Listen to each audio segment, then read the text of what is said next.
Hello guys, ये है chapter 3 atoms and molecule का सेकंड पार्ट। इससे पहले वाली वीडियो में मैंने इंट्रोडक्शन दिया था आपको एटम एंड मॉलिक्यूल का। ये सेकंड पार्ट है। लास्ट वीडियो मैंने आपको बताया था कि एक हमारे एंटोइन एल लेवोइजर रहे हैं एंड जोसेफ प्राउस्ट रहे हैं। इन्होंने लॉ ऑफ केमिकल कॉम्बिनेशन दिए थे। दो लॉ ऑफ केमिकल कॉम्बिनेशन दिए थे। एक लॉ ऑफ कंजर्वेशन ऑफ मास था, दूसरा था law of constant proportion. Law of multiple proportion के बारे में बताया था, बट वो हमें एनसीईआरटी में नहीं दे रखा सेपरेटली, वो आप हायर क्लासेस में पढ़ते हो। तो आज हम पढ़ने वाले हैं लॉ ऑफ कंजर्वेशन ऑफ मास। ठीक है, अब लॉ ऑफ कंजर्वेशन ऑफ मास क्या होता है? लॉ ऑफ कंजर्वेशन ऑफ मास। ठीक है, देखो एक चीज ध्यान रखना, जब भी क्वेश्चन आता है ना लॉ ऑफ कंजर्वेशन ऑफ मास के बारे में, एक ना छोटी सी डेफिनेशन है, वो तो आपको लिख के आनी है। मास कैन, ये वाली definition, mass can neither be created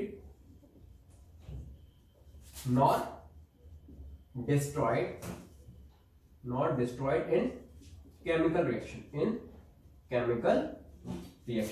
किसी भी केमिकल रिएक्शन में, ठीक है, जो रिएक्टेंट्स का मास होगा, ठीक है, जब वो आपस में रिएक्ट कर जाएंगे, उनसे प्रोडक्ट बनेगा, तो वो मास क्या रहेगा? कांस्टेंट रहेगा, ना बढ़ेगा ना घटेगा। कहने का मतलब क्या है, सुनते हैं। किसी भी केमिकल रिएक्शन की बात करें तो केमिकल रिएक्शन के अंदर दो चीजें होती हैं जो मैं पढ़नी। क्या होती है? केमिकल रिएक्शन, इतना शायद पता हो बट स्टिल मैं बता देता हूं आपको। केमिकल रिएक्शन में एक तो क्या मिलेगा, किसी भी केमिकल रिएक्शन में, केमिकल रिएक्शन की बात करूं मैं, केमिकल रिएक्शन की, तो यार एक चीज देखना, एक होता है, क्या बताओ, रिएक्टेंट। क्या होता है इसके अंदर? एक होगा रिएक्टेंट, यहां लिखते हैं, एक होता है रिएक्टेंट, और उसमें क्या होता है? प्रोडक्ट। रिएक्टेंट जो होते हैं क्या बनाते हैं? प्रोडक्ट बनाते हैं। मतलब जैसे अगर मैं बोलूं कोई एक सब्सटेंस ए है और एक सब्सटेंस बी है, ए और बी मिलके मतलब आपस में रिएक्ट करके क्या बनाया? उन्होंने सी बनाया। ए और बी ने आपस में मिले, आपस में रिएक्ट करा और क्या बनाया? सी बनाया। तो ए और बी को तो मैं क्या बोलूंगा? रिएक्टेंट्स बोलूंगा। रिएक्टेंट्स नाम से ही पता चल रहा है वो सब्सटेंस, वो एलिमेंट जो रिएक्शन में पार्टिसिपेट कर रहे हैं या जो आपस में रिएक्ट कर रहे हैं, है ना। वो सब्सटेंस जो आपस में रिएक्ट कर रहे हैं उनको हम बोलते हैं रिएक्टेंट, और उनके रिएक्ट करने से जो हमें मिल रहा है उसको हम क्या बोलेंगे? प्रोडक्ट बोलेंगे। ए और बी आपस में रिएक्ट कर रहे हैं, उससे क्या मिल रहा है? हमें सी मिल रहा है, और सी को क्या बोलेंगे हम? प्रोडक्ट बोलेंगे। क्या बोलेंगे? प्रोडक्ट। जैसे एग्जांपल के तौर पे देखा जाए, अगर मैं आपसे बोलूं H2 प्लस में O2 गिव्स यू क्या? H2O। तो H2 और O2 हाइड्रोजन और ऑक्सीजन तो क्या हो गए? आपस में रिएक्ट कर रहे हैं ना, रिएक्ट करके क्या बना रहे हैं? वाटर बना रहे हैं। तो वाटर क्या हो गया? आपका प्रोडक्ट हो गया। ठीक है, कार्बन प्लस में ऑक्सीजन क्या बन गया? बताओ, CO2, कार्बन डाइऑक्साइड बन गया। अब कार्बन डाइऑक्साइड क्या होगा? प्रोडक्ट माना जाएगा। C और O2 ये क्या होंगे? आपके रिएक्टेंट्स, क्योंकि ये आपस में रिएक्ट करे और क्या बनाया इन्होंने? क्या बनाया इन्होंने? बताओ, आपका प्रोडक्ट बनाया। ठीक है, ये छोटी चीज, हर रिएक्शन में क्या होंगे? जो आपस में रिएक्ट कर रहे होंगे उनको रिएक्टेंट्स बोलेंगे, उनसे मिलकर जो बन के आएगा उसको हम बोलेंगे प्रोडक्ट। ठीक है, तो लॉ ऑफ कंजर्वेशन ऑफ मास क्या कहता है? ये जो रिएक्टेंट्स आपस में क्या कर रहे हैं? कंबाइन कर रहे हैं, इनका मास, इनके मासेस का सम ले लूं मैं, और जो इनसे प्रोडक्ट बन के आ रहा है उनका, उसका सम लो देखो, तो वो क्या रहता है? सेम रहता है। क्या रहता है? हमेशा सेम रहता है। अच्छा, लॉ ऑफ कंजर्वेशन ऑफ मास दिया किसने था? ये था मैंने आपको बताया था, एक हमारे साइंटिस्ट थे लेवोइजर। क्या नाम था? लेवोइजर, एंटोइन एल लेवोइजर नाम था उनका। ठीक है, उन्होंने ये लॉ दिया था। ठीक है, अब चक्कर क्या है इसके हिसाब से? अब आगे बढ़े तो देखो, ये तो हमें समझ में आ गया रिएक्टेंट्स क्या होते हैं और प्रोडक्ट क्या होते हैं।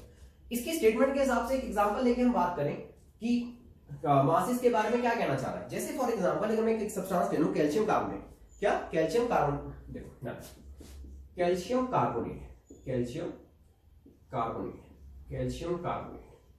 अच्छा, कैल्शियम कार्बोनेट का फॉर्मूला क्या होता है हम देखेंगे। हमने कैल्शियम कार्बोनेट को क्या किया? हीट किया। कैल्शियम कार्बोनेट को हमने हीट किया। तो कैल्शियम कार्बोनेट को जब हीट किया तो वो दो सब्सटेंस में ब्रेक हो गया। किसमें? एक तो कैल्शियम ऑक्साइड, मैं लिख देता हूं पूरा, कैल्शियम ऑक्साइड, और एक क्या बन गया इसके अंदर से? Carbon dioxide. ठीक है, अब इसमें पढ़ने वाला कैसा देखते हैं। पढ़ने वाला ये है, मैंने मान लो 100 ग्राम्स ऑफ क्या लिया? कैल्शियम कार्बोनेट लिया। 100 ग्राम्स ऑफ कैल्शियम कार्बोनेट लिया मैंने, और 100 ग्राम कैल्शियम कार्बोनेट को क्या किया? हीट किया। हीट करने से मुझे क्या मिला? कैल्शियम ऑक्साइड मिला और कैल्शियम कार्बोनेट मिला। ठीक है, अब ये दोनों चीजें मिलने से क्या होगा, ध्यान देना। अब देखो 100 ग्राम में हो गया, तो देखा गया रिएक्शन में 56 ग्राम तो क्या था? कैल्शियम ऑक्साइड था। ठीक है, और 44 ग्राम क्या था? 44 ग्राम क्या बन के आया था? कैल्शियम ऑक्साइड बन के आया था। ठीक है, अगर देखा जाए तो मेरा जो कैल्शियम कार्बोनेट था वो कितना था, 100 ग्राम था। 56 ग्राम क्या है, कैल्शियम ऑक्साइड है, और 44 ग्राम क्या है, कार्बन डाइऑक्साइड है। अगर मैं 56 और 44 को ऐड करूं, क्या वो 100 के इक्वल आ रहा है? ठीक है, अगर मैं इनको ऐड करूं, देखो 156 और 44 को ऐड करूं तो क्या बन के आ रहा है, 100 ग्राम बन के आ रहा है, नहीं आ रहा है? तो मैंने आपको स्टार्टिंग में भी ये बोला था कि जो रिएक्टेंट का मास होगा, अगर हम इसको ध्यान से समझे ना, बहुत इजी है, रिएक्टेंट का जो मास होगा, ठीक है, उसके मासेस को अगर मैं ऐड करूं, वो मास जो होगा, जो प्रोडक्ट हमें ऑब्टेन हुआ है, उसके मास के इक्वल होगा। ये आपका लॉ ऑफ कंजर्वेशन ऑफ मास, ये मतलब बेसिक तौर पे देखा जाए तो ये आपका लॉ ऑफ कंजर्वेशन ऑफ मास है। ठीक है, अब इसी के ऊपर बेस्ड ना, इसी के ऊपर बेस्ड एक्टिविटी दे रखी है आपकी एनसीईआरटी में। एक्टिविटी है एनसीईआरटी में, एक्टिविटी 3.1, ठीक है, एक्टिविटी 3.1।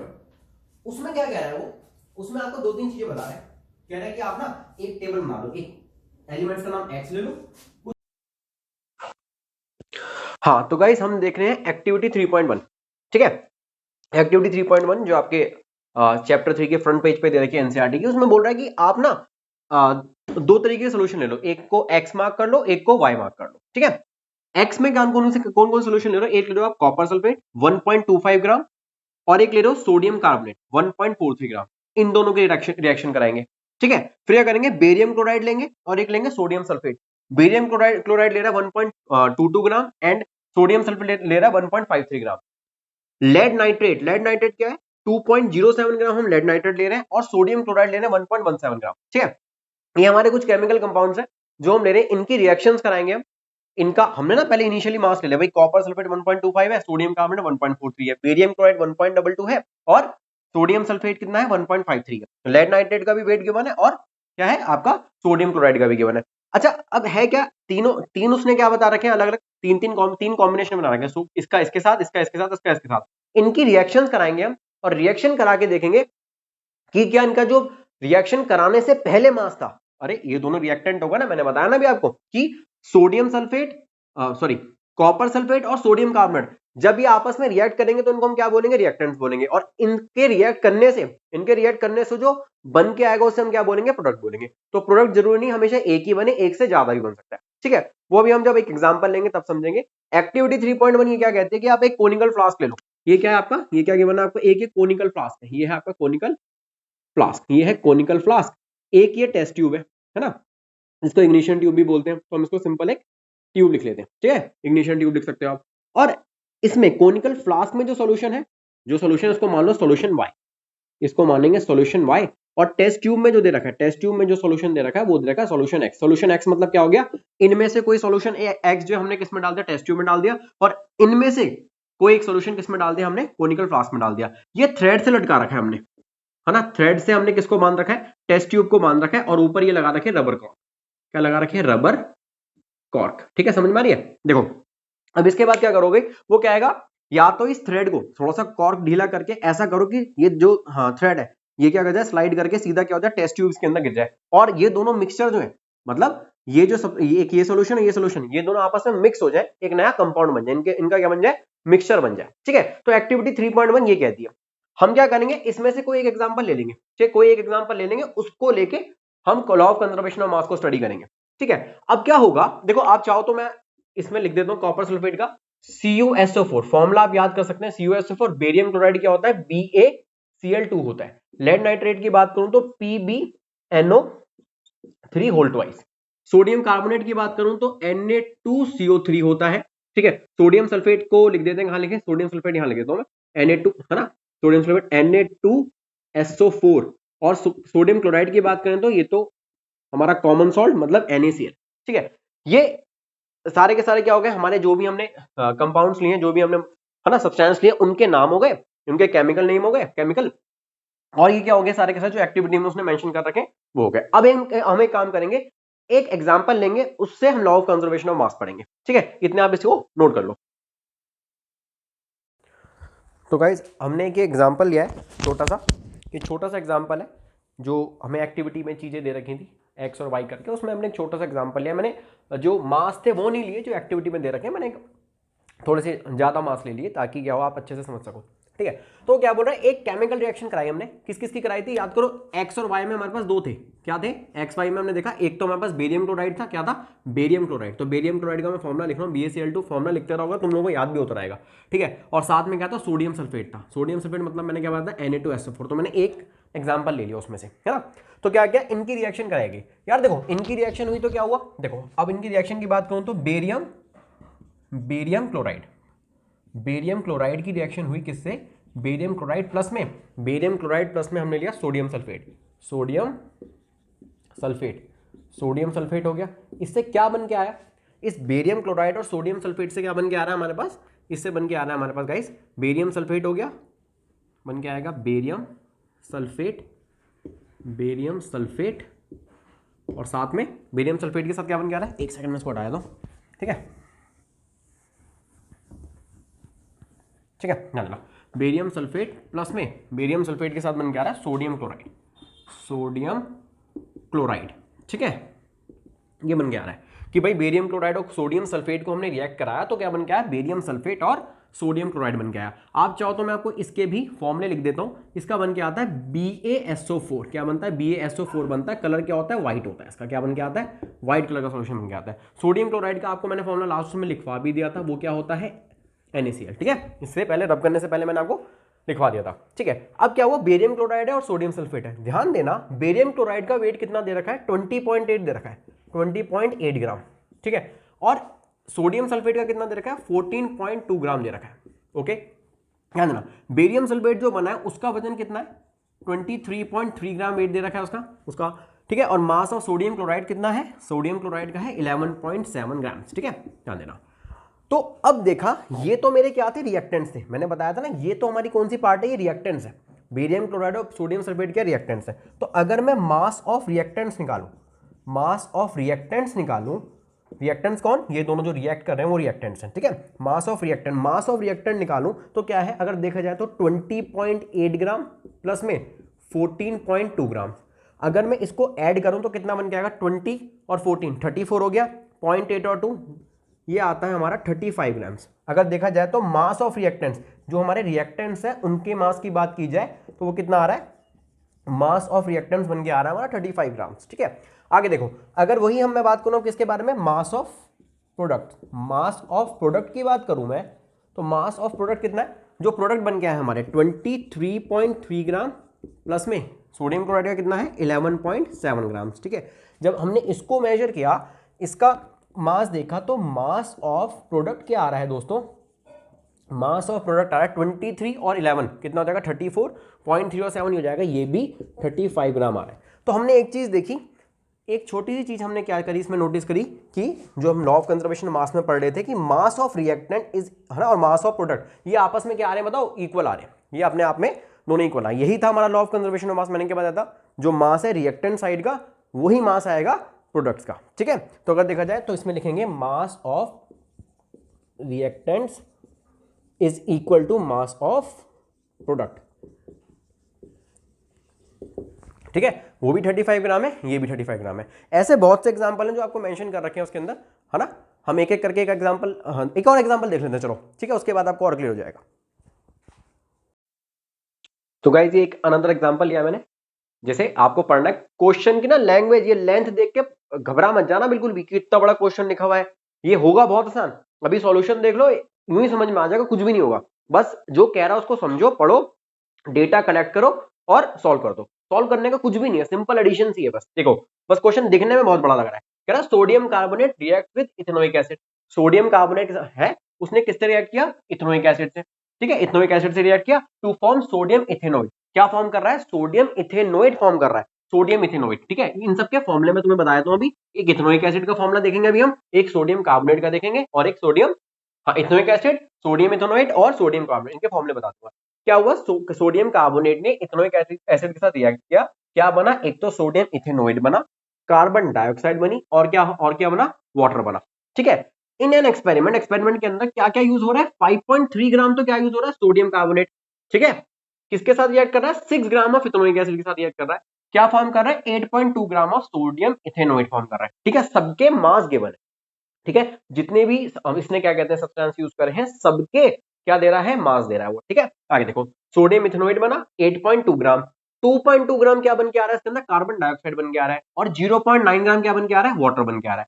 कह रहा है show that this data verifies law of conservation of मास, कि ये जो हमारा डेटा है, ये जो रिएक्शन है, ये भी law of conservation of mass को क्या कर रही है, फॉलो कर रही है, ठीक है। ध्यान देना, अगर मैं सबसे पहले क्या करूंगा, रिएक्शन लिखूंगा, रिएक्शन लिखने के लिए सोडियम कार्बोनेट है, तो सोडियम कार्बोनेट, सोडियम कार्बोनेट जो है वो रिएक्ट किया है किससे, इथेनोइक एसिड से, इथेनोइक एसिड, इथेनोइक एसिड, ठीक है।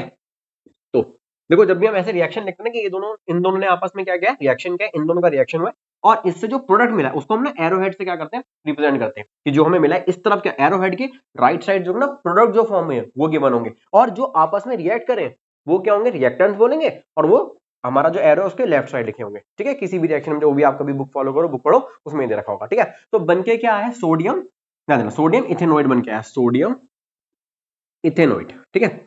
सोडियम इथेनॉइड में यहां पे लिख देता हूं, इथेनॉइड प्लस में और क्या बन गया है, carbon dioxide, carbon dioxide, dioxide, ठीक है, और प्लस में बना है वाटर।